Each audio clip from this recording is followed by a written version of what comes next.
Bismillahirrahmanirrahim. Al-Fatihah. A'udzu billahi minasyaitonir rajim. Bismillahirrahmanirrahim. Alhamdulillahi rabbil alamin. Arrahmanir rahim. Maliki yaumiddin. Iyyaka na'budu wa iyyaka nasta'in. Ihdinas siratal mustaqim. Shiratal ladzina an'amta 'alaihim ghairil maghdubi 'alaihim waladdallin. Amin. Al-babus sadis asaroh. Nggih, Mas.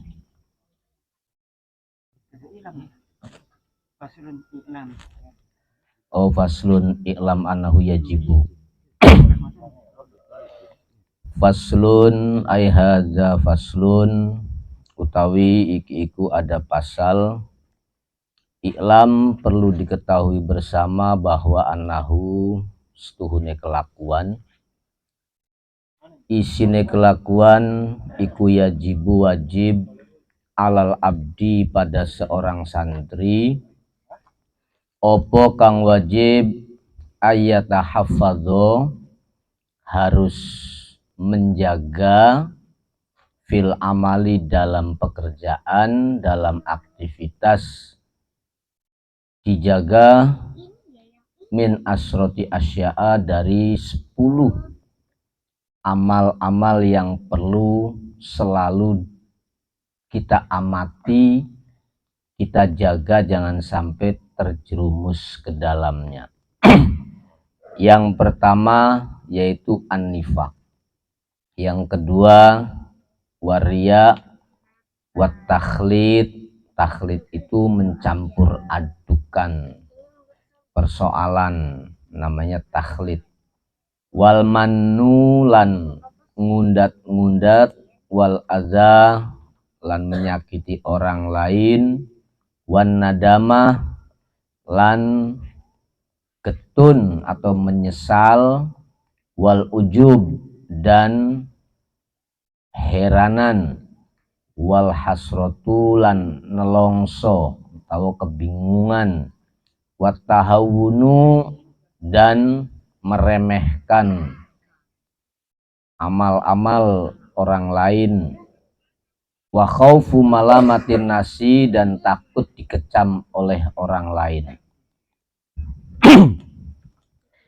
Lah santri harus menjaga jangan sampai kena penyakit yang 10 ini. Karena penyakit yang 10 ini ketika berada pada diri seseorang akan sulit untuk disembuhkan diantaranya.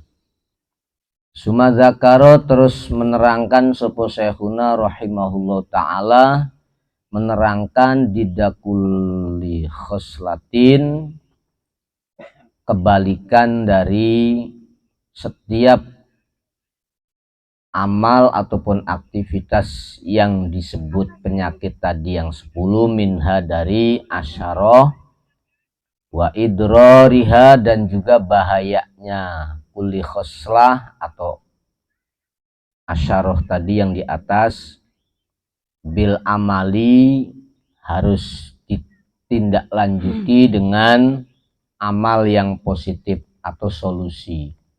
Kalau tadi itu noda atau penyakit yang jumlahnya 10 dan guru kami menerangkan sisi solusi dari penyakit yang 10 ini adalah kebalikannya. Contohnya fadidun nifaq utawi lawan daripada nifaq atau kebalikan daripada nifaq atau solusi obat yang tepat presisi dosisnya untuk menangani kemunafikan yaitu adalah ikhlasul amal lillah. Jadi nifaq itu suatu penyakit yang sangat berbahaya, tapi obatnya cuma satu, harus ikhlas. Walaupun ikhlas itu awal-awalnya harus dengan paksaan atau keterpaksaan, tidak masalah.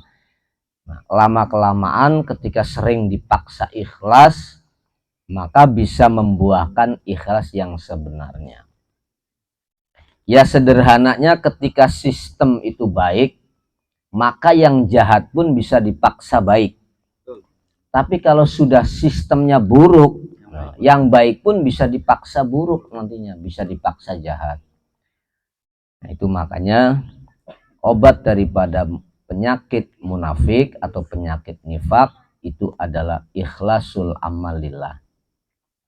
Wadiduria utawi kebalikan daripada ria atau solusi untuk menangani sifat ria itu adalah ikhlasu tholabil ajri, harus plong pekerjaannya itu hanya mencari keuntungan dari Allah Subhanahu wa taala. Wadidut takhlid utawi kebalikan daripada takhlid adalah at-taqwa, yaitu memperbanyak hazanah ilmu. Karena orang bisanya mencampur adukan aturan itu karena tidak luas ilmunya. Kalau luas ilmunya tidak akan mencampur aduk. Oh, ini tepatnya begini, ini kurang tepat. Nanti tidak ada takhlid. Wadidul mani utawi kebalikan daripada sifat ngundat-ngundat. Iku taslimul amal lillah. Merelakan atau mengikhlaskan semua aktivitas hanya untuk Allah. Agar kita nggak punya sifat gerundel. Nggak punya sifat ngundat-ngundat. Atau keling-ngeling-ngeling jasa. Untuk meninggalkan mengingat-ingat kita berjasa kepada orang, caranya dipasrahkan semua kepada Allah. Wadidul ada utawi kebalikan daripada penyakit ada atau solusi untuk menangani ada, suka bikin onar atau suka bikin kerusakan atau suka bikin kejelekan pada orang lain. Solusinya adalah tahsinul amal, harus menjaga amal dengan secara cermat. Artinya setiap tindakan harus diperhitungkan, dipikir terlebih dahulu supaya tidak mudah atau tidak menyakiti sekelilingnya. Wadidun nadamah utawi kebalikan dari sifat nadamah. Nadamah itu penyesalan, nelongso, itu adalah tasbitun nafas.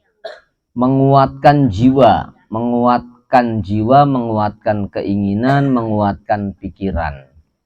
Jadi kalau orang kena penyakit suka menyesal dengan perbuatan yang sudah lampau, itu solusinya adalah tasbitun nafas. Jiwanya harus dikuatkan karena masa lalu tidak akan mungkin bisa terulang di masa depan. Artinya kesalahan-kesalahan yang lampau tidak perlu disesali, tapi perlu disikapi dengan bijak. Gimana bisa menyusul kejelekan yang sudah lampau, berpikir untuk berbuat baik yang lebih banyak, agar bisa ditimbang mana yang baik dan mana yang buruknya. Otomatis yang baiknya akan harus lebih banyak dari yang buruknya. Itu namanya tasbitun nafas. Wadidul ujub utawi obatnya ujub atau kebalikan daripada ujub itu zikrul minnah lillah. Kita harus selalu mengingat-ingat apa yang ada di dunia ini adalah betul-betul anugerah pemberian dari Allah Subhanahu wa taala, supaya kita tidak takjub, tidak heranan, tidak gumunan. Karena seseorang itu pasti dihantui oleh ranah imajinasi takjub. Ketika sudah mampu nyumbang dengan nominal yang besar, itu pasti menghantui. Wah, kalau bukan saya ini ya kurang hebat nih cara menyumbangkan dana umpama dalam satu pembangunan. Nah, itu pasti akan muncul sifat-sifat seperti itu pasti akan menghantui. Nah, untuk menepis itu zikrul minnah. Kembalikan semua yang ada itu, fasilitas dan pemberian itu hanya milik Allah. Yang betul-betul memiliki semuanya, baik asbab maupun sarana yang akan diberikannya, itu betul-betul Allah yang memberikan. Wadidul hasroh utawi kebalikan daripada sifat nelongso, iku irtinamul khairi, kita harus mencari sisi positif. Jadi ketika orang gelisah itu sebenarnya tidak menemukan hal yang positif. Kalau menemukan hal yang positif, orang nggak akan gelisah. Bisanya gelisah itu karena tidak menemukan sisi positifnya, maka timbulnya gelisah. Nah, caranya apa? Ya ambil sisi positifnya. Dari kegelisahan itu kita bersikap dengan cara ambil sisi positifnya. Iktinamul khair. Wadidut tahawun iku ta'zimut taufik. Utawi ngobati sifat kita punya karakter suka meremehkan atau suka merendahkan orang lain, caranya kita mengagungkan bahwa itu anugerah dari Allah. Ta'zimut taufik.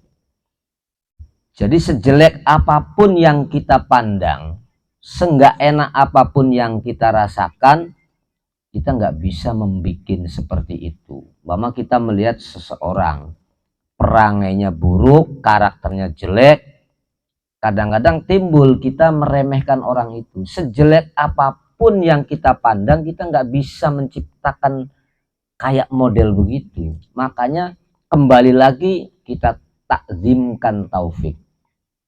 Sejelek apapun yang kita pandang, itu karya Allah yang hakikatnya adalah anugerah dari Allah. Nyatanya kita nggak mampu bisa membikinnya kok. Sebelesak apapun karya yang ada di alam raya ini, kita nggak bisa mampu mewujudkannya. Wadidu khaufi malamatin nas, utawi obat ketika seseorang dilanda pesimis karena banyak dibully oleh masyarakat atau banyak dikecam oleh orang lain, caranya adalah khosyatullah. Kita pusatkan, kita fokuskan untuk yang diperhitungkan, yang ditakuti itu bukan kecaman masyarakat, tapi yang perlu ditakuti itu adalah Allah. Karena Allah itu zat yang layak ditakuti, sekalipun tidak ada sebab yang membuat takut. Tapi min haitsu zat, min haitsu sifat, min haitsul asma, Allah itu layak untuk ditakuti. Kenapa Allah layak untuk kita takuti? Karena karakter Allah sekarepe dewek. Ulane kudu wedine ning Gusti Allah iku secara utuh, tidak karena melihat faktor-faktor yang lain. Jadi murni karena takut kepada Allah itu karena karakter Allah sekarepe dewek. Mengejutkan berarti ya? Iya, mengejutkan. Dan tidak peduli kan gitu. Makanya itu yang perlu kita takuti. Sumaklam, terus monggo diketahui bersama bahwa ananifak, penyakit munafik itu yukhbitul amala, bisa melebur nilai amal. Waria utaelan waria lan setuhune sifat ria iku yujibu, bisa menetapkan roddahu ing tertolaknya amal. Kalau sifat munafik itu bisa melebur eksistensi ruhnya amal, kalau ria itu bisa menyebabkan atau mewajibkan tertolaknya amal. Lawal man wal adza, utawi ngundat-ngundat dan menyakiti iku yukhbitoni, bisa melebur as-sodaqota ing sodakoh atau amal sosial, fil wakti dalam seketika. Jadi ketika kita bersedekah, bersosial, kok ada unsur gelendeng, ada unsur ngundat-undat, ada unsur hitung ijir, lah maka akan melebur nilai sodakoh itu sendiri. Nilai pahala sodakoh itu akan sirna karena kita itu ngijir atau ngundat-ngundat. Fil waktu seketika. Tuh. Wa ingda ba'dil masyayikh, menurut sebagian para guru iku yadhabani bisa menghilangkan opo mau adza dan manu ad'afaha ing kelipatannya amal. Jadi menurut satu pendapat lain bukan hilang nilai pahalanya, tapi hilang nilai volumenya. Artinya volume naiknya itu hilang sehingga dia volumenya nggak naik. Itu menurut sebagian ulama. Wa aman nadama fa innaha tukhbitul amala. Adapun sifat nadamah itu bisa melebur ruhnya amal fi qaulihim dalam pendapatnya masyayikh jami'an secara keseluruhannya. Wal ujub tawi sifat ujub iku yadhabu bisa menghilangkan atau yudhibu bisa menghilangkan opo ujub ad afal amal ing kelipatan nilai amalnya. Wal hasratu wa tahawunu utawi nelongso utawa merendahkan iku yukhaffifani bisa meringankan, bisa ngentengaken. Maksudnya ngentengaken itu ngurangi nilai. Ketika ada hasroh ataupun tahawun dalam amal, itu bisa menghilangkan nilai-nilainya yang harusnya nilainya tinggi jadi rendah. Al amala ing amal. Fa'alaika ay ilzam alaika netepano siro bikot ihadihil akobah untuk bisa menempuh perjalanan yang sulit ini. Ini perjalanan yang sulit karena karakter itu selalu muncul pada diri manusia. Al-mukhawafati kang menakutkan, al-khotoroti tegese kang mengkhawatirkan. Itu penyakit-penyakit itu sangat-sangat merugikan, bahkan mengkhawatirkan, menjadikan kita di posisi kritis nantinya, kritis spiritnya, kritis imannya, kritis akidahnya.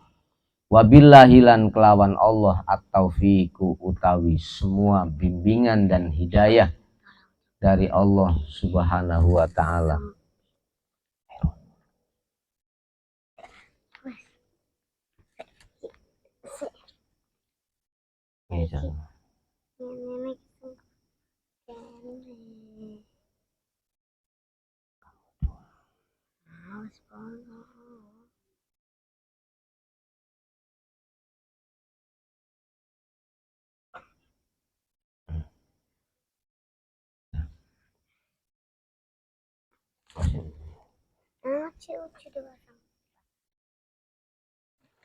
Al-babu sadis asaro utawi bab yang ke-16 iku firoddi ing dalam menepis alaman atas sebagian ulama ajaza yang memperbolehkan sopoman as-sogo iro ing dosa-dosa kecil alal ambiyai menimpa kepada para nabi sallallahu alaihi wasallam. Bab ini menerangkan tentang menepis anggapan ulama yang memperbolehkan bahwa para nabi itu punya dosa-dosa kecil. Qala sapa Qadi Iyad rahimahullah taala fi kitabih Asy-Syifa.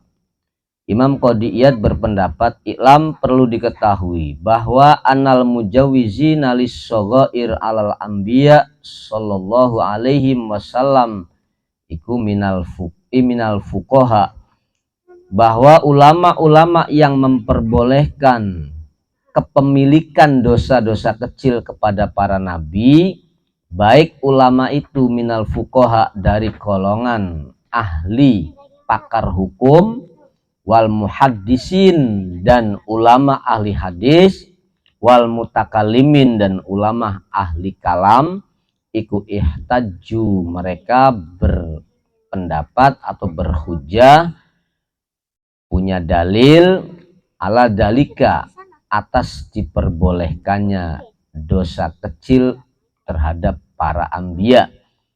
bidwahiri kasiratim minal Quran, dengan mengambil teks-teks dohirnya saja dari Al-Quran dan hadis.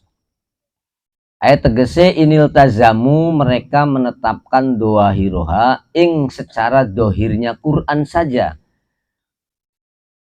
Afdot mangka bisa menghadirkan opo iltizamu doahir bihim kelawan para ambia, bisa menghadirkan ila tajwizil kabair, memperbolehkan dosa-dosa besar.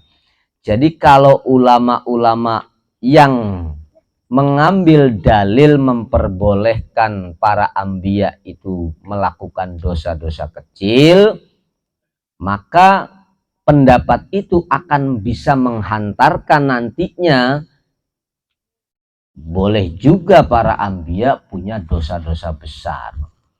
Kalau kita hanya memandang Al-Quran atau memandang hadis dari tekstualnya saja. Karena walaupun bagaimana baik itu hadis maupun Al-Quran, itu ada lafdon wa maknan,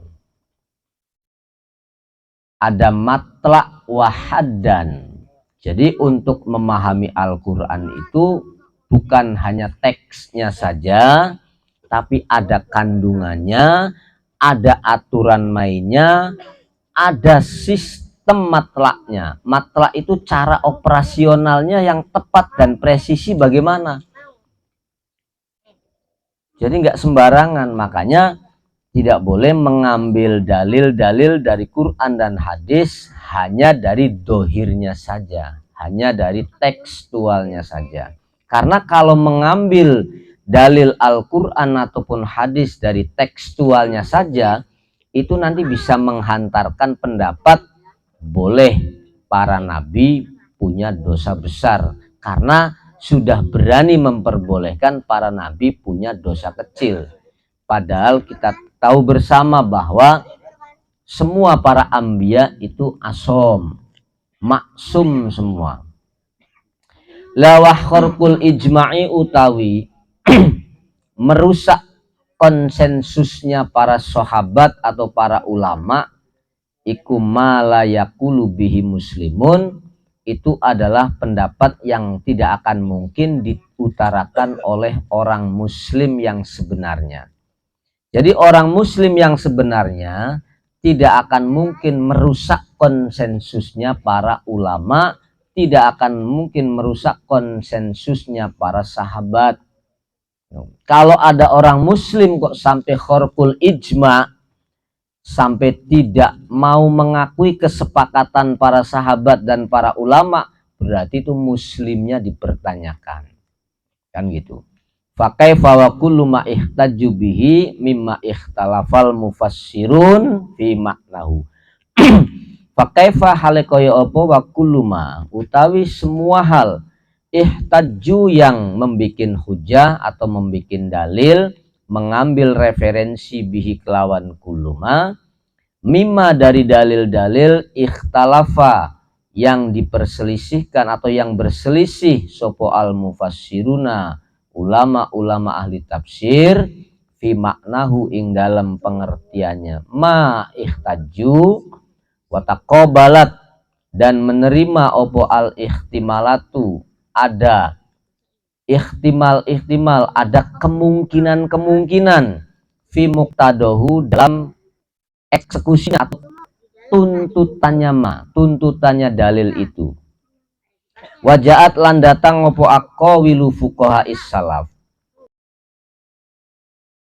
telah datang beberapa pendapat-pendapat ulama-ulama salaf dulu, bi khilafima, berbeda dengan pendapat-pendapat iltazamu yang ditetapkan oleh fuqaha uzzaman, fuqaha zaman sekarang, hu ingma mindalika sangking mengkonon tajwijus shaghair.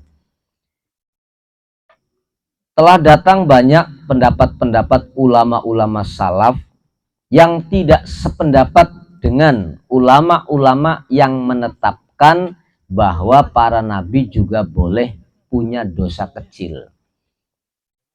Makanya fa'idalam yakun madhabuhum ijma'an, ketika orang ono pemadhabuhum, madhabnya para fuqaha, ora ono iku ijma'an disepakati bersama, wakana lan sementara ono opo al khilafu perbedaan pendapat, fima dalam hal-hal ihtaju yang berdalil atau bereferensi sopo fuqaha bihi kelawan ma qadiman di masa lampau, waqamat lan telah berdiri opo al adillatu beberapa dalil-dalil ala khoto'i qaulihim atas salahnya pendapat-pendapat yang diutarakan oleh fuqaha, wasihati ghairihi dan pendapat yang sah itu bukan datang dari fuqaha dalam urusan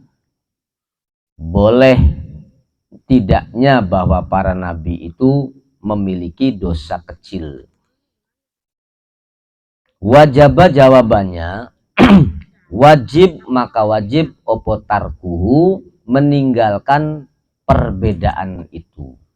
Wajib meninggalkan pendapat ulama yang mengatakan boleh para nabi punya dosa kecil. Karena ada pendapat lain yang mengatakan tidak boleh para nabi itu memiliki dosa kecil sekecil apapun karena mereka itu semuanya maksum. Nah, maka tinggalkan pendapat yang memperbolehkan. Ambil pendapat ulama yang tidak memperbolehkan dosa kecil menimpa pada para nabi.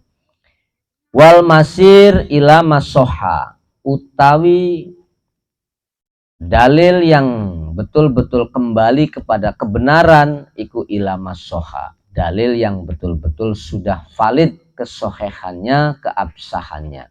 Wallahu a'lam. Faslun utawi iki kono fasal fima ing dalem hal-hal yajibu kang wajib opoma wajib alal anami kepada semua makhluk, wajib kepada semua masyarakat, semua umat, semua makhluk min hukukin Nabi Sallallahu Alaihi Wasallam, yang harus kita patuhi hak-haknya Nabi. Apa kang wajib kanggo masyarakat untuk hak-haknya para nabi? Satu, awaluha, utawi kang pertama ikut tasdikuhu. Kita wajib mentasdik nabi, wajib membenarkan keberadaan nabi, wajib membenarkan eksistensi nabi. Fikul lima ja'abihi, wajib membenarkan pada apa-apa atau misi-misi yang dibawa oleh nabi.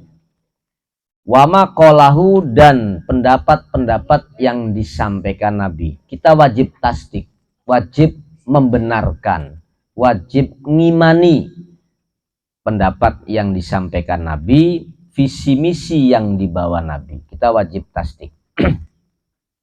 Wa mutabiqatu tasdikil qalbi, dan harus klik hati kita betul-betul tasdik dengan apa yang dibawa oleh nabi. Bidzalika kelawan mengkonon kullu ma ja'a bihi wa maqallahu. Di antaranya syahadatul lisan atau syahadatul lisan. Kita secara lisan harus bertasyahud.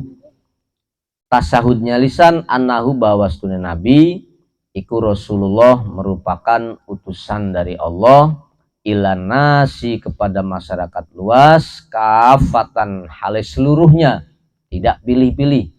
Jadi nabi diutus itu untuk berbenah umat secara kafah, secara keseluruhan.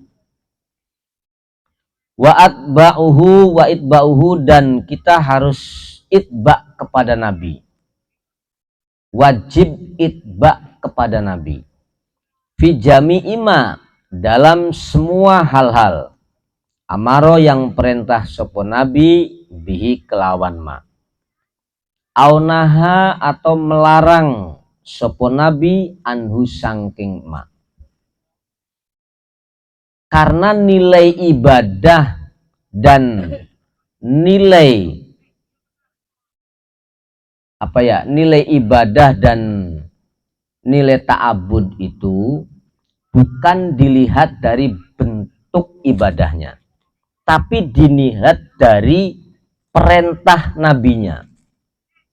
Contoh, ketika ada aktivitas ibadah, tapi di situ tidak ada perintah dari syari, perintah dari nabi, maka aktivitas sekalipun kelihatannya ibadah, itu tidak bermuatan ibadah. Contoh, sampean puasa, yang puasa itu tidak ada perintah dari nabi, atau umpamanya sederhananya, maka puasanya itu bukan ibadah, malah bisa jadi maksiat. Contoh, sampean puasa ning dino tasrik, kan gak ada perintah kongon puasa, sampean puasa, ya puasanya maksiat sekalipun dengan alibi apapun, entah itu riyadhah lah, entah itu apalah, tetap maksiat sekalipun bentuknya ibadah. Ya, istilahnya kan begitu. Jadi ruhnya ibadah itu dilihat dari amrut tasriknya, perintah yang membawa aturan, itu nilainya di situ. Kalau itu ada perintah, ada anjuran dari Allah ataupun Rasulnya, itulah makna hakikatnya ibadah.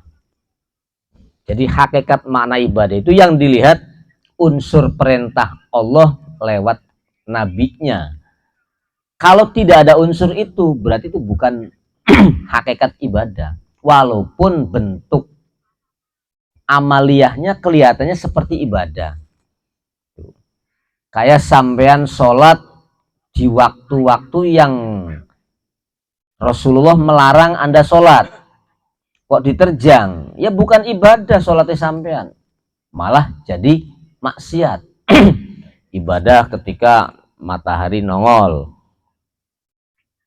dengan menyamai ibadahnya orang-orang yang berpaham dengan agama Shinto.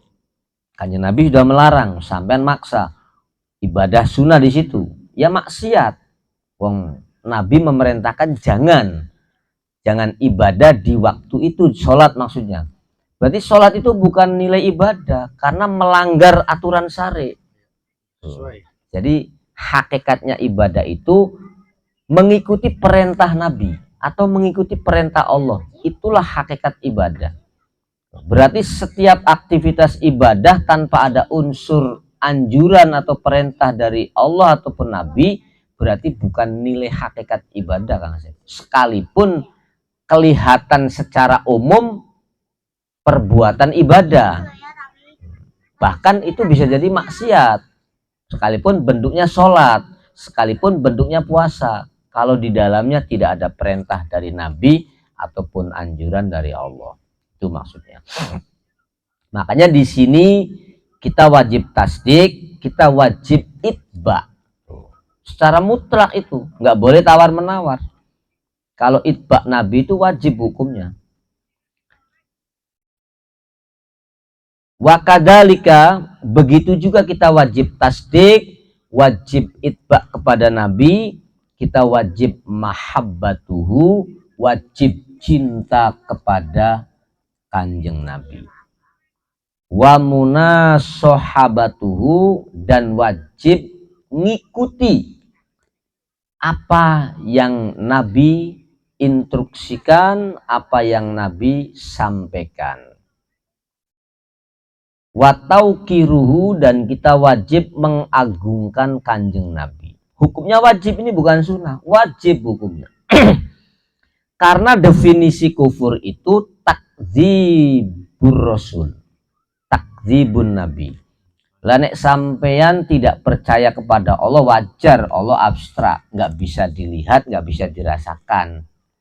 Tapi ketika Anda takdzib kepada Nabi, ya kenemenen, kan gitu. Makanya definisi kufur itu bukan dia mendustakan Tuhan, tapi takdzibur rasul.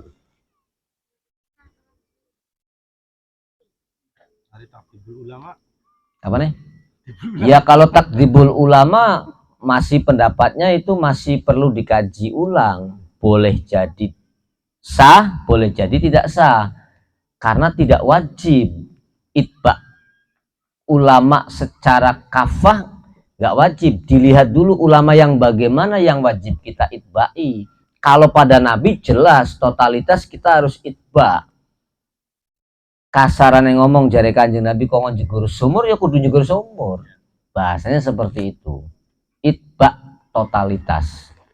Taukir totalitas. Mahabbah totalitas. Itu kalau pada Nabi. Wataukiruhu dan mengagungkan Kanjeng Nabi. Wabarruhu dan gawe bagus kepada Kanjeng Nabi. Adapun kepada selain Nabi itu perlu dikritisi dulu. Tuh, tepat tidak nih muliakan orang itu, ngagungkan orang itu, mengikuti pola pikirnya orang itu. Boleh kita seleksi dulu. Tapi kalau untuk Nabi, wis jangan banyak mikir. Pokoknya sendiko dawu. Nek untuk para nabi sami'na wa atokna. Wa kullu dzalik wassalatu alaihi dan betul kita wajib diantaranya mengagungkan Kanjeng Nabi. Termasuk sholawat kepada Nabi itu wajib memuliakan Nabi. Wajib hukumnya memuliakan Nabi itu. Wa kullu dzalik semua itu iku wajibun hukumnya wajib. Iku wajibun hukumnya wajib li'anahu karena sesungguhnya hukum wajib itu mimma sudah ada dalil-dalilnya ja'a kang teko bihi kelawan gawama sopo Kanjeng Nabi sallallahu alaihi wasallam. Itu sudah ada hadisnya yang disampaikan dari Kanjeng Nabi. Wa'lam perlu diketahui bersama bahwa anal umata yang namanya masyarakat, yang namanya ulama, yang namanya para sahabat umat di sini banyak versi tafsirannya, bisa jadi sahabat, bisa jadi ulama ya. Iku mujtama'atun sepakat. Semua sahabat sepakat, semua ulama sepakat ala asomatin Nabi sallallahu alaihi wasallam bahwa Kanjeng Nabi punya sifat maksum. Punya sifat maksum. Dimaksum dari siapa? Minasyaitoni, dari syaitan. Kalau kita nggak maksum, selain Nabi nggak maksum. Kalau Nabi dimaksum, dijaga, dilindungi dari setan. Kita ure pengertian maksumnya dulu. Dalam diri manusia itu ada 5 ruh pengertiannya. 1 ruhul khisas. Ruhul khisas itu ruh yang sama seperti dimiliki oleh hewan. Kayak kebutuhan makan, minum, kawin, tidur, dan lain sebagainya lah. Itu mustarok antara manusia dan hewan, ada di ranah ruh seperti itu. Yang kedua namanya ruhul khoyalat. Ruh khoyalat ini tidak ditemukan pada hewan karena kaitannya dengan imajinasi. Itu adanya pada manusia yang ketika menginjak dewasa. Nah, punya keinginan, punya harapan, punya cita-cita, ya punya hayalan-hayalan lah, punya bualan-bualan, punya angan-angan. Binatang nggak punya seperti itu, maka itu disebut ruh khoyalat. Yang ketiga itu namanya ruhul akli. Jadi makanya kan bahasa ruh itu kadang satu waktu menggunakan teks akal. Jadi ruhul akli itu betul-betul kecerdasan EQ-nya tinggi. Kalau akalnya berfungsi dengan baik, maka orang itu akan selamat.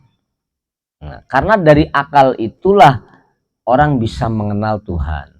orang bisa mengenal kebenaran, orang bisa mengenal keburukan. Makanya akal inilah yang rawan diselimuti oleh roh khoyalat. Tuh. Kalau akal sudah diselimuti oleh kabut imajinasi, maka akal kita nggak bisa berpikir jernih. Itu yang jadi faktor. Logis. Seperti itu Kang Asep. Jadi kalau kita akalnya jernih, tidak terkontaminasi oleh roh khoyalat atau imajinasi, maka pikiran kita akan cespleng. Itu ruhul akli yang nomor 3. Yang nomor 4 itu ruhul fikri. Tuh. Jiwa yang selalu mengedepankan untuk tafakur. Jadi lebih jernih lagi, lebih lembut lagi. Nah, dari mulai ruhul fikri inilah para aulia dan para ambia itu didesain. Jiwanya itu nggak pernah ngelamun Kang Asep. Nggak pernah ngelamun, nggak pernah menghayal, nggak pernah berimajinasi. Akalnya, jiwanya untuk tafakur. Maka disebut ruhul fikri. Lah yang terakhir ketika tafakurnya matang, kontinu terus menerus, baru akan muncul yang namanya ruhul kudus, jiwa yang suci. Nah itu biasanya para ambia dan sebagian para aulia yang bisa mencapai makom ruhul kudsi. Lah dari ruhul kudsi inilah nama maksum diangkat ke permukaan. Karena sisi basariahnya tidak akan mampu menggoyahkan kesuciannya jiwa orang tersebut. Makanya jangankan setan ya, khoyalatnya aja nggak mampu menyelimuti jiwanya, akan hilang kabut-kabut imajinasi dalam ruh kudus itu. Makanya disebut maksum. Ya setan jelas nggak bisa mempengaruhi. Karena setan itu posisinya berada pada ruang lingkup roh khoyalat. Jadi manggone iku ning nomor loro setelah ruh hayawani atau ruh hisas. Nah, setan itu base camp ning ruh khoyalat. Makanya kan as-seton yajri majrodam. Jadi manusia, setan itu pada diri manusia itu berjalan seperti jalannya darah. Tuh. Maksudnya imajinasi kita kalau tidak diolah dengan baik sampai menjadi akal sehat, sampai bisa bertafakur, sampai tafakurnya jernih, mendapatkan kesucian, kemurnian sampai kudus, ya selama itu dia akan dihantui terus, akan dibayang-bayangi terus oleh kabut-kabut khoyalat tadi. Nah, itulah yang dimaksud maksum tuh di situ. Kalau sudah mencapai Ruhul Kudus itu pasti maksum. Artinya sifat basariahnya tidak akan mampu menggerogoti kesucian jiwanya. Ya normal-normal aja. Makan dia makan, minum dia minum. Roh Kudus tuh, ya yang ada pada para ambia tuh. Tapi sisi basariahnya tidak akan mampu membayangi sisi kesucian jiwanya. Itu makanya disebut maksum. Hari golongan kula-kulaan wis tekaning roh akli wis lumayan, Pak. Kuayang bae kamu Mario. Makanya di situ kaitannya dengan roh yang ada pada diri manusia.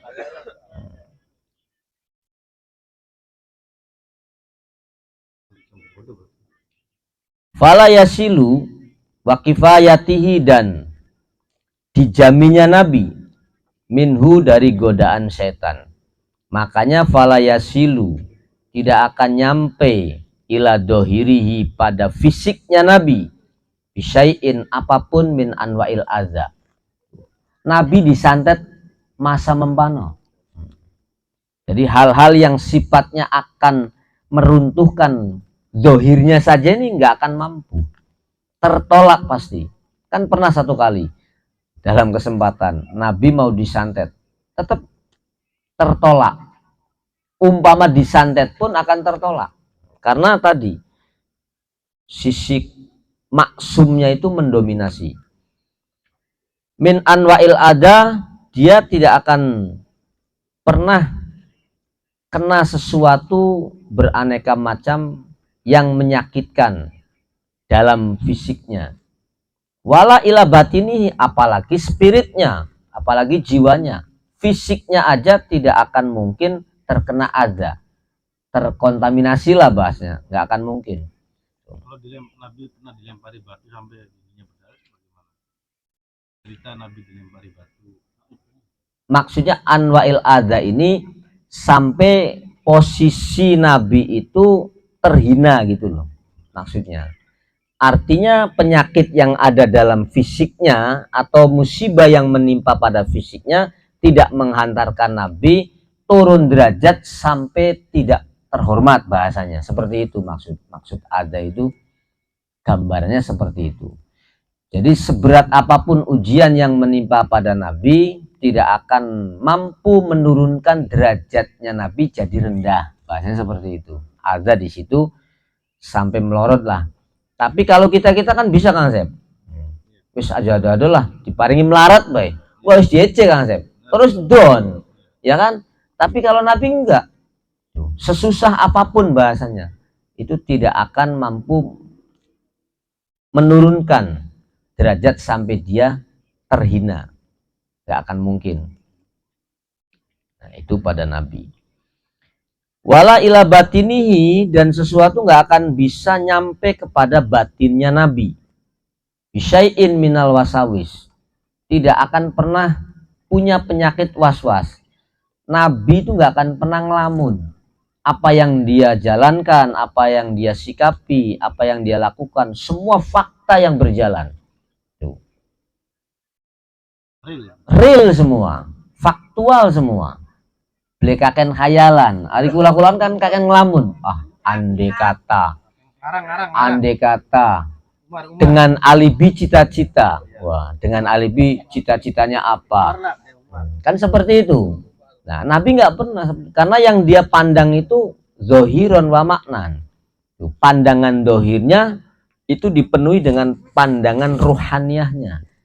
Yang pandangan rohani itu lebih tajam, lebih luas, lebih dalam timbang pandangan mata fisik. Sama rohania pun punya telinga. Artinya pendengaran rohania itu lebih peka dibanding pendengaran daun telinga. Mulut jiwa itu lebih fasih ketimbang mulut fisik ini. Makanya itulah gambarannya, tidak akan pernah terkena penyakit waswas. Wakada, begitulah asomatuhu, sifat maksume kanjeng Nabi. Kanjeng Nabi juga dimaksum. Asomatuhu utawi dimaksume kanjeng Nabi anil jahli billah. Kanjeng Nabi belum mungkin bodoh kepada Tuhannya. Semua Nabi makrifat billah. Beliau bakal goblok Nabi. Jadi kalau Nabi itu nggak akan pernah bodoh, cerdas terus. Begitu pula para aulia, nggak goblok, cerdas. Kembali lagi kita tilik makna bodoh nih kan. Bodoh itu ada 4. Sing telu bisa diobati, sing telu boleh bisa diobati, sing siji bisa diobati. Marodul jahli arba'ah. Penyakit bodoh itu ada 3 kata Imam Ghazali. Yang pertama, bodoh tapi didominasi dengan karakter hasud. Orang ini nggak akan sembuh diobati. Sekalipun dikasih jawaban yang tepat dan benar, akan tertolak jawabannya. Karena ada unsur hasud. Itu bodoh yang pertama. Jadi ketika ada orang bodoh tapi ada sifat hasud dalam dirinya, maka kebodohannya tidak bisa diobati. Bahkan Nabi Isa dawuh, saya lebih mudah menghidupkan orang mati ketimbang mencerdaskan orang bodoh yang model begini. Lebih mudah menghidupkan orang yang mati daripada saya mencerdaskan orang bodoh yang seperti itu. Umar beli maju Umar. Nah, itu bodoh yang didominasi oleh sifat hasud. Dibanding Mar, tenang deh Mar. Yang kedua, marodul jahli bil hamqi. Bodoh karena faktor akalnya kurang. Idiot. Nah, ini sulit disembuhkan orang idiot tuh. Dikasih jawaban yang tepat pun ya tetap meleot karena idiot. Wafi akluhi sayun, kurang sesendok akalnya, sulit diobati itu. Coba aja lihat orang kalau idiot sulit diobati, dikasih keterangan juga tidak peka menangkap jawaban, maka sulit diobati. Bodoh bawaan itu pun berarti. Bagaimana? Bodoh bawaan. Ya bisa jadi. Ya yang jelaskan wafi akli sayun, kurang akalnya. Makanya itu marodul jahli bil hamki. Kalau istilah orang Jawa Tengah, lowor. Kalau istilah orang Jawa Barat ya mau. Jadi akalnya kurang. Atau bahasa lain apa? Idiot. Idiot. Bahasa lain idiot. Itu bodoh yang nomor 2. Bodoh yang ketiga adalah dia bodoh tapi kuminter. Ini sulit diobati. Wonge goblok tapi sok pinter. Ini sulit diobati.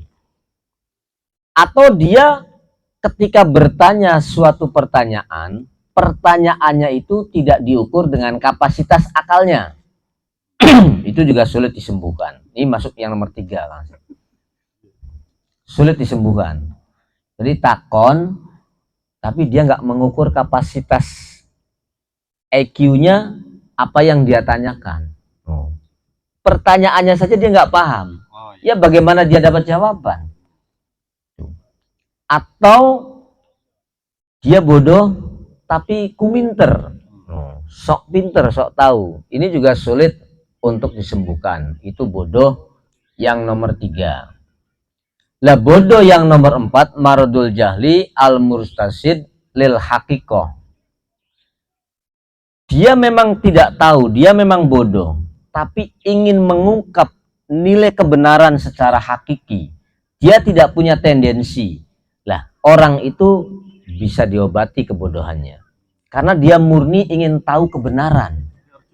Terus dia bertanya, ya bisa jadi jujur, bisa jadi polos, bisa jadi apa adanya. Lah, orang bodoh seperti itu ada harapan untuk bisa disembuhkan. Cuman satu, Kang Asep. Penyakit bodoh yang bisa disembuhkan itu yang nomor 4. Yang 3 itu sulit disembuhkan. Itu makanya di sini Kanjeng Nabi tidak akan mungkin kena penyakit marodul jahli. Lebih-lebih bodoh tidak mengenal Allah. Itu tidak akan terjadi pada Kanjeng Nabi Muhammad Shallallahu Alaihi Wasallam. Juga karena Nabi dimaksum, nggak akan bodoh kepada Allah, tidak akan bodoh memahami sifat-sifat Allah, atau kaunuhu ala halatin tunafil ilma, atau Nabi perilakunya, sudut pandangnya, cara berpikirnya itu berlawanan dengan fitrah ilmu. Ini nggak akan terjadi. Artinya fitrah ilmu itu sesuatu yang nyata, pasti tidak akan diingkari.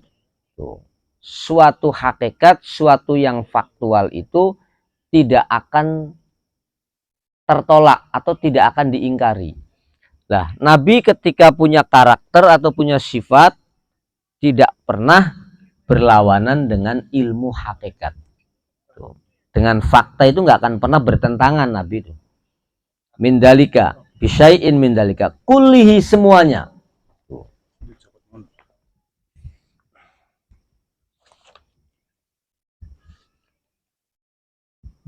jumlatan.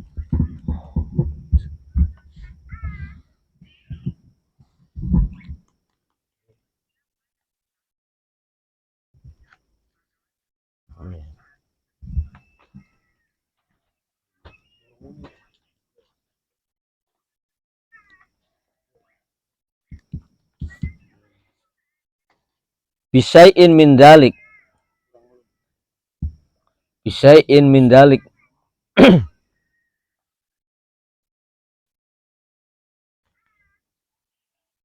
Loh. Bisyai'in min dalika, dari semuanya. Jadi Nabi tidak akan mungkin punya penyakit bodoh dengan Allah, bodoh dengan sifat-sifat Allah, atau Nabi bodoh tidak sesuai dengan ilmu hakikat yang ada. Mindalika tuh kullihi, semuanya, jumlatan, secara totalitas. Artinya dari penyakit-penyakit yang sifatnya menghantarkan ke nilai bodoh, Nabi itu dijauhkan dari itu.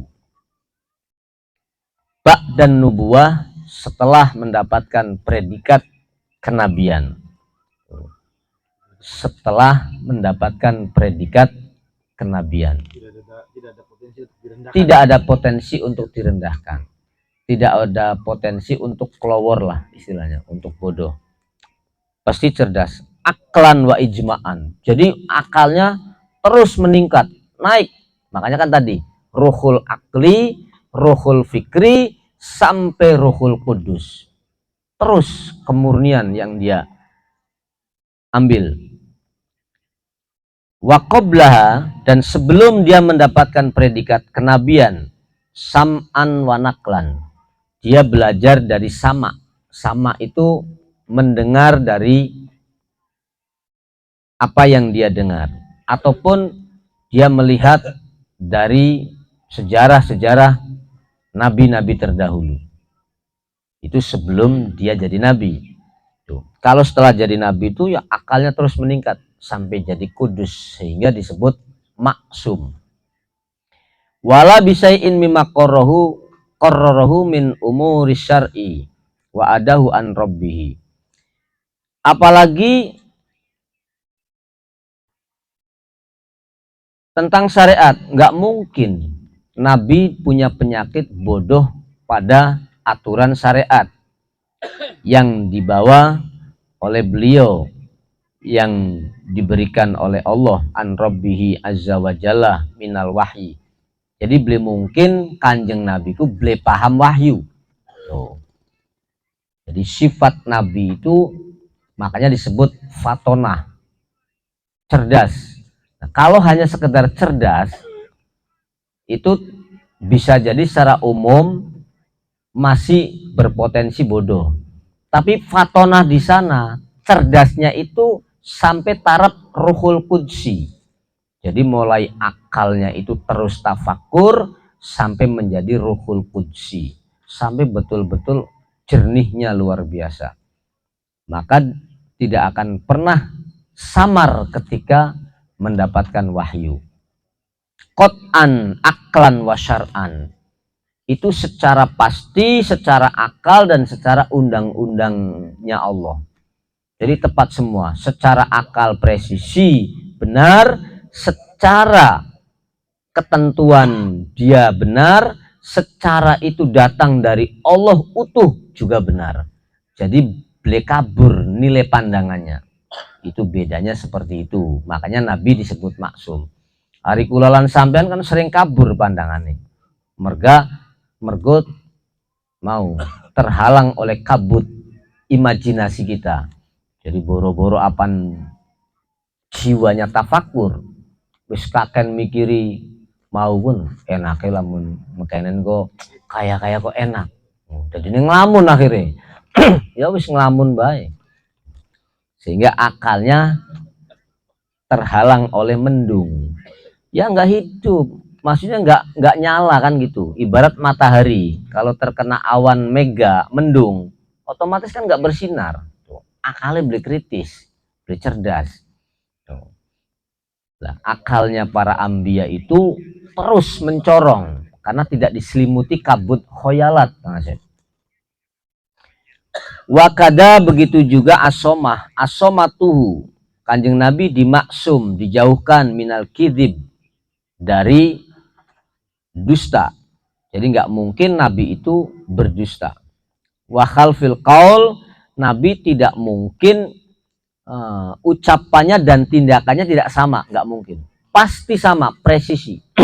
Apa yang dia ucapkan dan apa yang dia lakukan itu sama persis.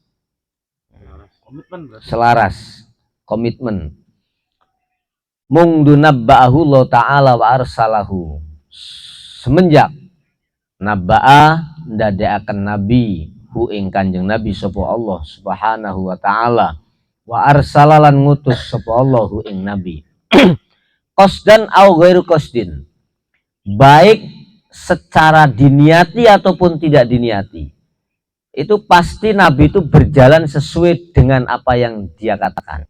Omongannya kalau tindakannya beli bakal meleset persis plek, beli bakal mencela-mencela, beli bakal mungkin madep rai mungkurati. Itu bahasanya seperti itu. Wastihalatuhu alaihi aklan wa ijma'an limunaqadatil mu'jizah. Dan mustahil baik secara logika ataupun kesepakatan para ulama, mustahil Nabi itu berlawanan dengan mukjizatnya. Jadi semua selaras.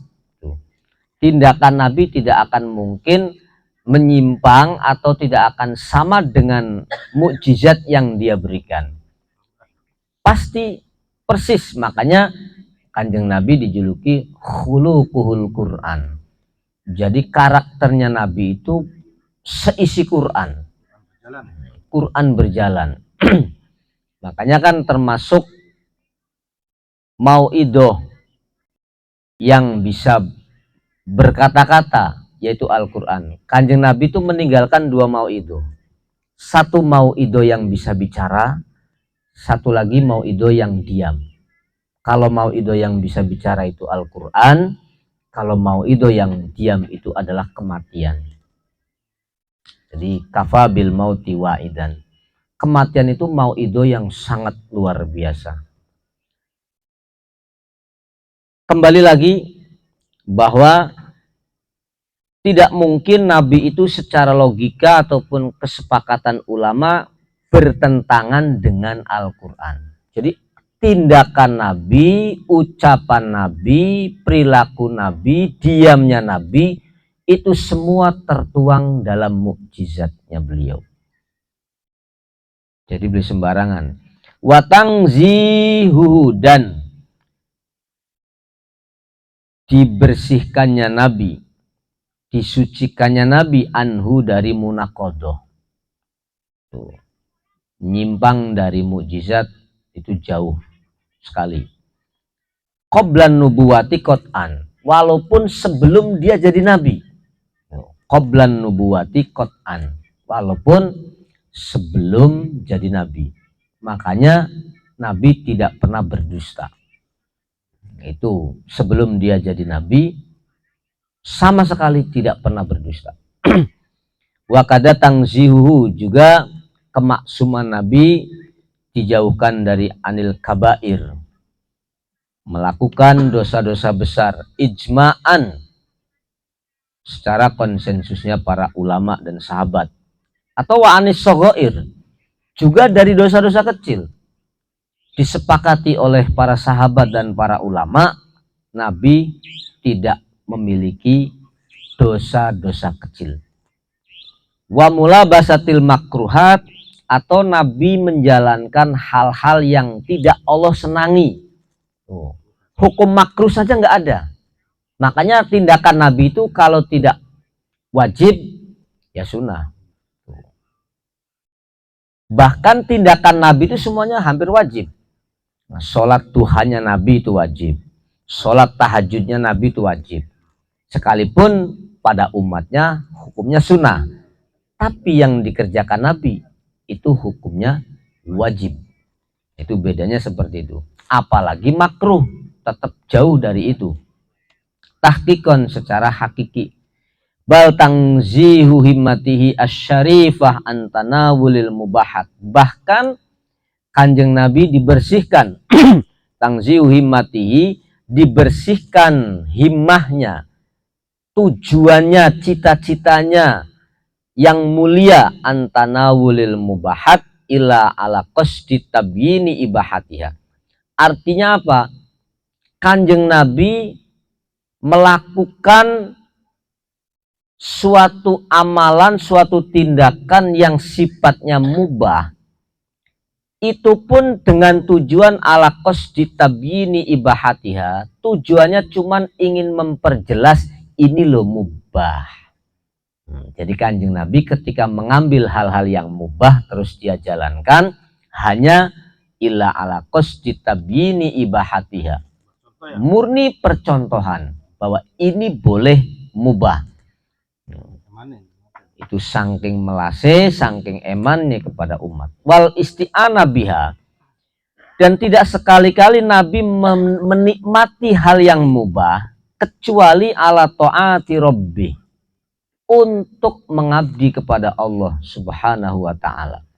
Wakada begitu juga asomahnya Nabi, asomatuhu, dimaksumnya Nabi, fi jami'i halatihi, di semua sikap mentalnya Nabi. Jadi perilaku Nabi itu dijauhkan dari apa?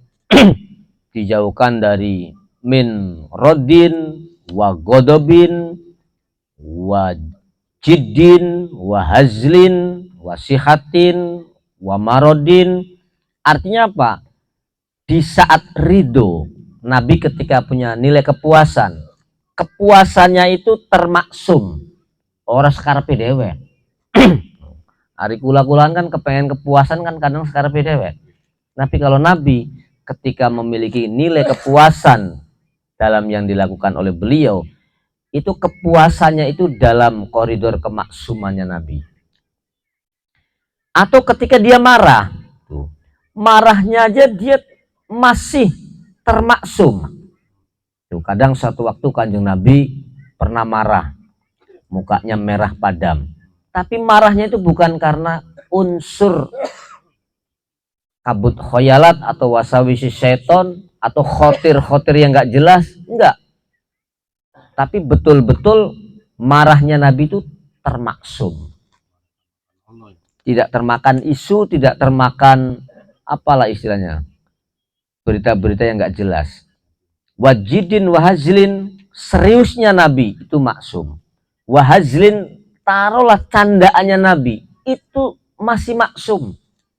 Artinya tidak akan ada nilai negatif sekalipun itu candaan. Karena jiwanya sudah kudus, suci betul. Wasihatin wa marodin, baik itu sehat fisiknya, wa marodin atau ketika dia sakit, itu dalam ruang kemaksuman. Subhanallah. Wa kada begitu juga istahalatu syahwi, tidak akan terjadi Kanjeng Nabi kok kelalen, wanisyan dan juga lupa, wal ghafalah atau sifat ghafalah. Iya, ghafalah sama lupa, kelalen, bodoh, wal ghalat ataupun lali, linglung, alaihi kepada Nabi fil akhbar, baik dalam menyampaikan berita, wal aqwal, menyampaikan pendapat, al balaghiyah, yang disampaikan. Jadi apa yang disampaikan Nabi belum mungkin kelalen. Belum mungkin kelalen, belum mungkin salah, belum mungkin keliru.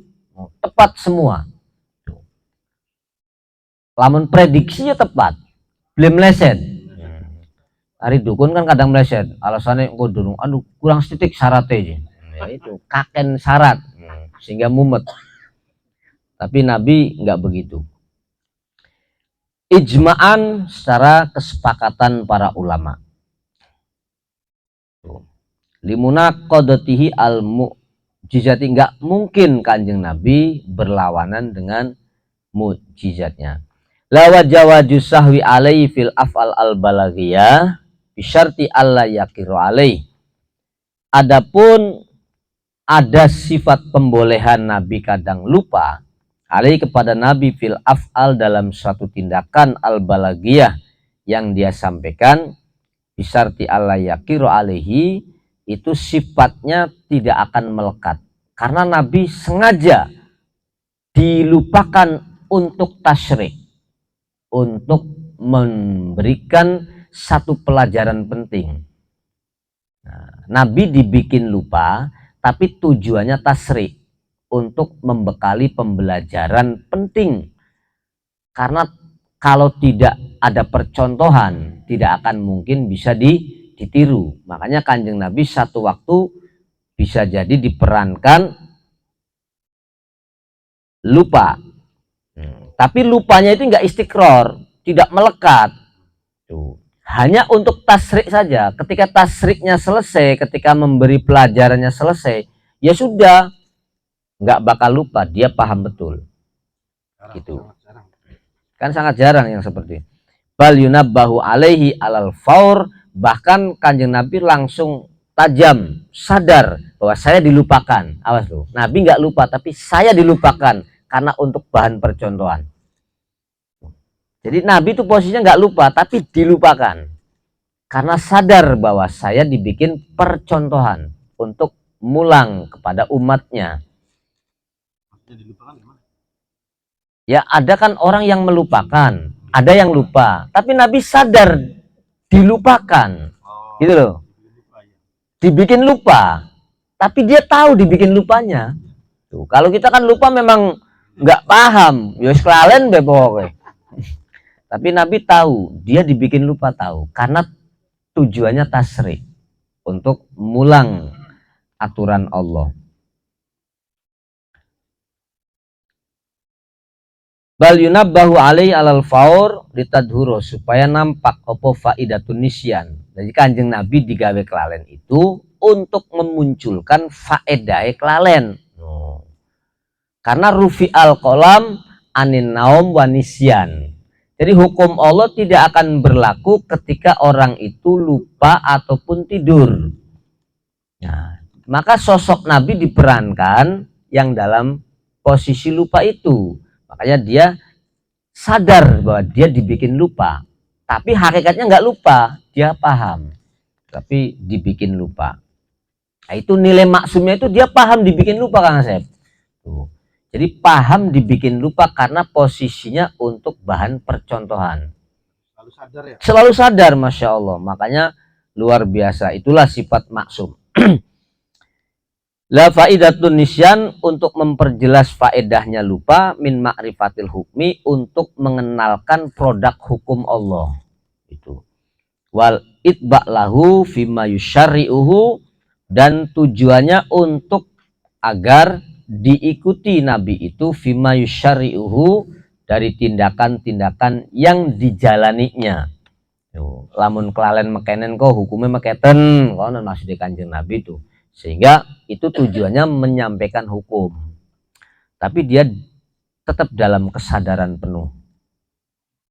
Wa farraqu baina sahwi wal afwal al balaghiyah wal aqwal al balaghiyah liqiyamil mu'jiza ala sidqi fil qaul. Wa farraqu, lan membedakan sopo para ulama baina sahwi fil af'al, antara lupa dalam tindakan al balaghiyah yang disampaikan wal aqwal al balaghiyah, dan ucapan yang disampaikan. Mereka membedakan tujuannya liqiyamil mu'jizati, untuk menyelaraskan isi daripada mukjizat, ala sidqi, atas kebenaran Nabi, atas kejujuran Nabi, fil qauli, dalam ucapannya. Lawa mukhalafatu dalik yunaqidul mu'jizah. Kalau Nabi kok boleh bohong, berarti akan bertentangan dengan mukjizat. Wa amma sahwu fil af'al, adapun sifat lupa dalam tindakan, ya. Ini lupa dalam tindakan, iku ghairu naqidin, tidak merusak lil mu'jizati, dalam nilai-nilai mukjizat. Jadi wahyu itu nggak rusak ketika orang lupa dalam suatu pekerjaan. Mengerjakan kok kelalen, ibaratnya lagi digawe kok kelalen, wah gini durung ternyata. Nah itu tidak merusak nilai mukjizat. Wala qadihafin nubuwah, dan tidak ada unsur yang merendahkan atau sehingga derajatnya nubuah itu jadi rendah, nggak akan mungkin dikecam. Kalau memang lupa dalam tindakan tapi posisinya dilupakan, itu bahasanya. Naam, betul, bal halatun nisyan, bahkan kondisi lupa huna dalam tema ini, fi haqqihi, dalam haknya Nabi, ikus sababu ifadati ilmin. Dalam tema lupanya Nabi, ya, dalam tema lupanya Nabi itu hakikatnya itu sababu ifadati ilmin wa takriri syar'in. Jadi lupai Kanjeng Nabi itu merupakan batu loncatan untuk memberi hikmah atau faedah ilmu pengetahuan kepada umat dan penguatan aturan syariat yang Allah berikan lewat nabinya. Itu makanya sengaja kadang dibikin lupa dalam tindakan. Dalam produk hukumnya tuh. Balhia, bahkan kamakola seperti disampaikan oleh Nabi Muhammad SAW, ini lastu angsa walakini ungsia li asunna. Ini Nabi sendiri dawuh, ini setune ingsun iku lastu ora ana ingsun iku asya pelupa. Saya bukan tipikal pelupa, saya bukan tipikal orang yang punya sifat pelupa. Walakini, tetapi setune ingsun, jare Kanjeng Nabi, iku ungsia, diberi lupa. Walakini ungsia, diberi lupa. Tujuannya li asunna, untuk mendidik sunnah-sunnahku kepada umat, supaya mendidik sunnah. Jadi lupanya Nabi itu ifadatu ilmin, untuk mengajarkan sunnahnya Nabi. Subhanallah, kelalene bae lo dadi bagus ya. Barang golongan kula bagusnya dadi blesake. Nah, itu bagusnya dadi kelalene, bagusnya dadi blesake. Karena kakek ngayal. Wa amma malaisa tariqahu al balag wala bayanal ahkam min af'alihi. Wa hadzal hala iku ba'ida an samatin naqsi. Kondisi seperti itu artinya kondisi Nabi dilupakan, tujuannya untuk mengajarkan ilmu dan menetapkan aturan Allah, iku ba'idatun, jauh, an simatin naqsi, jauh dari indikasi kurang, jauh dari indikasi negatif. Tidak akan mengurangi nilai keagungan syariatnya Nabi. Jadi kelalene Kanjeng Nabi beliau bakal ngrogoti keagungan syariate Kanjeng Nabi. Ya artinya kalau lupanya itu dia nggak sadar, ya bisa jadi akan mengganggu aturan kepercayaan yang telah Allah berikan. Makanya dia, saya nggak lupa, tapi saya dilupakan, tujuannya untuk ngasih tahu. Gitu. Didesain begitu. Jadinya gimana? Barangkali ada riwayat lupanya Nabi. Ya ada, yang pasti ada. Dalam hukum-hukum yang masih ada. Ini nanti ada.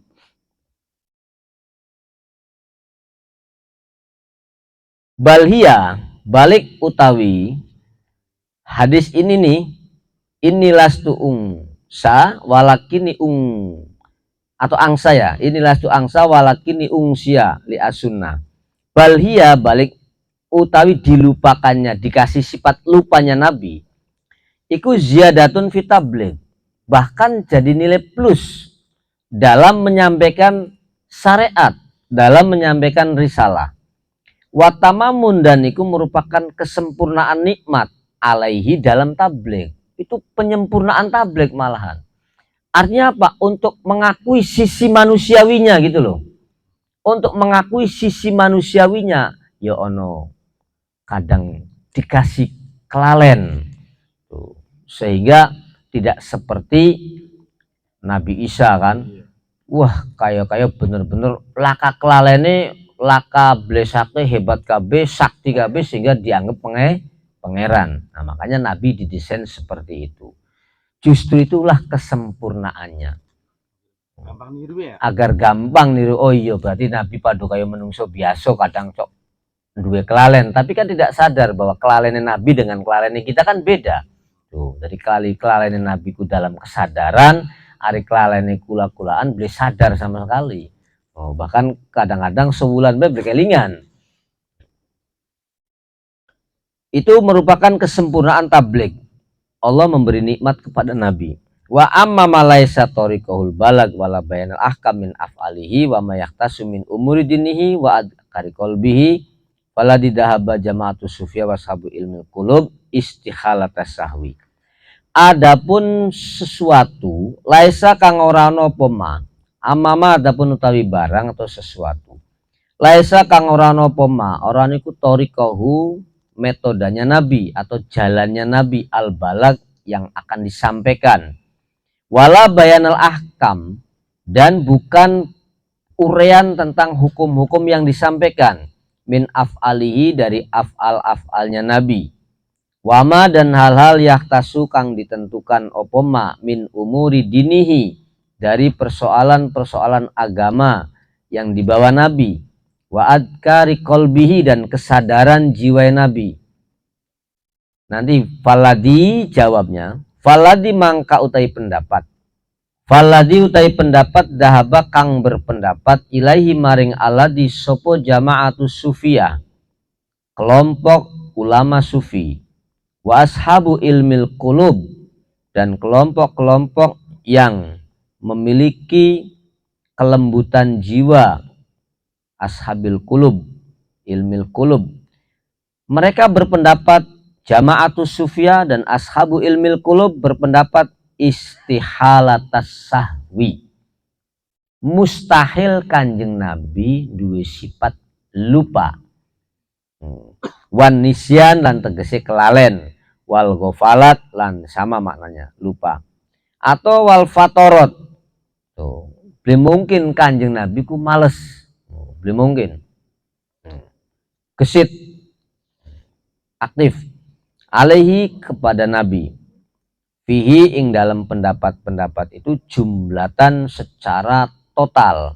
Jadi secara total ashabus sufiyah dan ashabul qulub itu berpendapat mustahil Nabi lupa atau Nabi kelalen, itu mustahil. Makanya saya katakan dia sadar dilupakan gitu loh, karena buat percontohan. Makanya kan jelas berarti mustahil lupa kalau menurut ahlus sufiyah.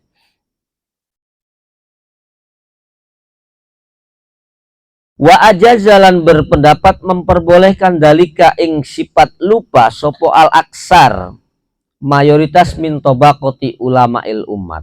Ada sebagian dari kelompok-kelompok ulama umat itu memperbolehkan jeung Nabi punya perbuatan yang suatu waktu kadang pernah lupa Nabi. Itu ada yang membolehkan seperti itu. Wadhalika mimma kallafahu, yang memperbolehkan Nabi itu lupa dalam tindakan, sebagian ulama itu bima kallafahu, itu adalah pendapat-pendapat yang bima sesuatu itu kallafa yang menuntut hu ing Nabi, menuntut Nabi min siasatil umat, untuk mengatur umat. Jadi lupanya Nabi itu tujuannya untuk siasatil ummah, untuk mengonsep, mengatur, memanajemen umat. wa muqasatil khalqi wa mu'anati ahli wa mulahadatil a'da. Bisa jadi itu untuk mengatur umat, mengatur strategi, atau untuk ngimbangi masyarakat dalam tindakannya, dalam pola pikirnya, atau mu'anatu ahli, untuk membantu, memberi pertolongan kepada ahli umat. Maksudnya ahli umat tuh masyarakatnya. Wa mulahadatil a'da, atau bisa jadi itu untuk mengintai, mengatur strategi mengintai musuh. Jadi supaya tidak terdeteksi pura-pura kelalen, loh. Tapi tujuannya untuk mengintai lawan. Itu biasa terjadi. Ini pendapat yang nomor 2. Jadi lupanya Nabi itu ada visi misi yang jelas. Pura-pura lemah, padahal jelas untuk membaca strategi musuh lawan.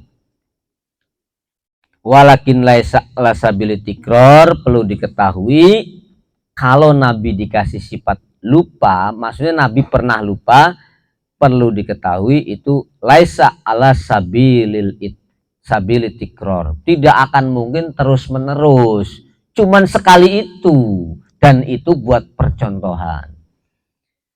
Walatisoli, dan tidak mungkin melekat. Sifat lupanya itu nggak mungkin terus menerus, nggak mungkin melekat, karena hanya sebatas percontohan. Ketika contohnya sudah selesai, ya sudah kembali normal. Dalam arti normal ya cerdas, fatonah, nggak bakal bodoh atau nggak bakal lupa. Bal ala sabilin nudur, bahkan lupanya Nabi itu sangat-sangat jarang sekali. Walaysa fi hadza syai'un yahutu min martabatihi, dan tidak ditemukan lupa yang pernah terjadi pada Nabi itu sampai melorodaken atau mudunaken derajatnya Nabi. Laisa fi hadza syai'un yahutu kang nemurunaken apa sae min martabatihi, dari derajatnya Nabi. Au yunakidu, atau bahkan bisa bertentangan mukjizatahu, terhadap mukjizat yang dibawa oleh Nabi. Artinya lupanya Nabi gak akan mungkin bertentangan dengan mukjizatnya, tidak akan mungkin bisa melemahkan kedudukan mulianya Nabi, tetap eksis mulianya. Wa'lam, perlu diketahui anaus kelakuan ya juzu boleh opo turyanul alam, boleh Nabi itu terkena sakit alam, poncoboyo, musibah, bahaya. Wal auja, boleh-boleh saja Kanjeng Nabi kena sifat ngeleh, lapar, ala dohiri jismin Nabi, pada dohir fisik Nabi. Pada dohir fisik Nabi itu ya bisa terjadi, ya tadi kayak Kang Asep ceritakan, kadang pernah dibalangi batu sampai pecah gigi depannya, atau Kanjeng Nabi pernah lapar sampai 3 hari perutnya diganjel dengan batu, ya itu sah-sah saja, boleh-boleh saja. Datangnya lapar pada jasadnya Nabi. Tujuannya apa? Kanjeng Nabi kok kena fisiknya kadang luka, fisiknya kadang lapar, itu untuk membuktikan, lihat tahakkoko, untuk membuktikan basyariyatuhu, sifat basariahnya Nabi, bahwa Nabi dudu Tuhan, bahwa Nabi bukan Tuhan. Mulakno yo nikah, yo mangan, yo turu, dan lain sebagainya.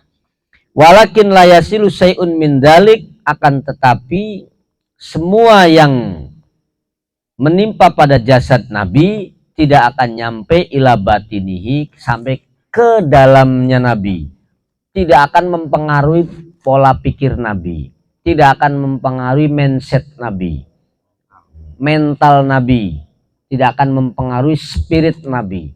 Betul-betul eksis. Kenapa? Nabi tidak terpengaruhi oleh hal-hal fisik begitu, sampai jasad dianya nggak akan mempengaruhi ruhaniyahnya. Lita'alluqihi, karena ada ikatan serius jiwa Nabi bimusyahadati rabbih, betul-betul musyahadah dengan Robnya. Wis angel diomongaken bokatan Kanjeng Nabi kang musyahadah wis angel diomongaken. Kang kepreben musyahadah iku. Angel diomongaken. Kang musyahadah Nabi posisinya Ruh Kudus. Ya kembali lagi teori cermin itu. Kalau diistilahkan pendekatan ilmiahnya seperti itu. Sangat-sangat luar biasa. Beningnya luar biasa. Wal subihi, dan punya sifat ayem, tentrem bihi dengan Allah. Nah, sifat ayem ini karena betul-betul musyahadah, betul-betul paham dengan Allah, betul-betul tahu persis Allah, sehingga timbul ayem. Makanya sifat basariahnya tidak mengganggu mentalnya, tidak mengganggu jalan pikirannya. Hari golongan kula-kulaan kan luru gawean kangelan wis oleng. Iya toh, galau. Wetenge ngelih, pikirannya malih. Ya, gara-gara wetenge kempong, pikirannya bergaru-garuan. Nah, itu. Sumaklam, perlu diketahui bersama bahwa anal masir bijami imadakarna, semua yang kembali pada apa yang kami terangkan, semua yang kami terangkan fi haqqi jami'il anbiya, pada hak semua para nabi, wal malaikat, dan pada hak semua para malaikat, iku kal masir, seperti kembalinya fi haqqi nabiyina Muhammad sallallahu alaihi wasallam wa alaihim ajmain. Artinya keterangan yang saya sampaikan tadi, hak semua para nabi, hak semua para malaikat itu seperti proses kembalinya Kanjeng Nabi Muhammad sallallahu alaihi wasallam kepada Allah dalam sisi kemaksumannya. Makanya saya ungkap nilai maksum itu adalah Ruhul Kudus. Makanya di sini di antaranya diikutkan para malaikat juga termasuk maksum.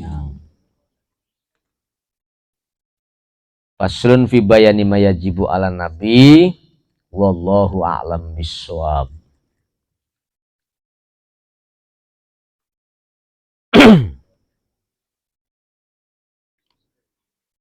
Anak anak bahasa